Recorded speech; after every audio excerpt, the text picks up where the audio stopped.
So with ADHD, we're hearing it everywhere. I know for me, it's on my social media feed, and it gets me wondering, why is there a sudden rise in the diagnosis? Two things. One, perhaps reduced stigma. Maybe people feel like there's less stigma around ADHD and that they can actually go to a doctor or a health professional and get that diagnosis and be able to tell people that they have ADHD. But also that there's a greater awareness of it. And we're seeing this particularly around adult women who fall into the inattentive subtype.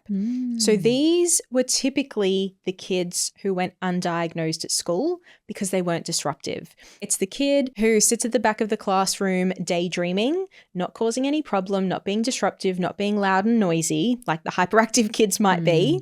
These are the adults who are now getting diagnosed. And as I said, particularly those adult women who fall into that inattentive subtype. And do you find as well the consumption of social media can impact people with ADHD? Because you're constantly getting those dopamine hits, right? Like, is there some correlation there or maybe not? Yes. I love that you bring dopamine and the brain into the conversation, Shani. Well, I've been reading a book called The Dopamine Brain. I don't know if anyone's heard of it before.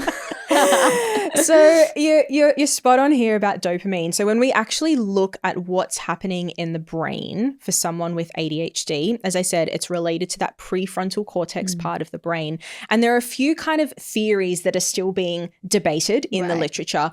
But there is a theory around underactivation of dopamine. So dopamine is not being activated enough, or there's not enough dopamine in the brain, right? And this dopamine is very much related to drive and motivation to seek out rewards. And so what this might mean is that people with ADHD feel quite impulsive.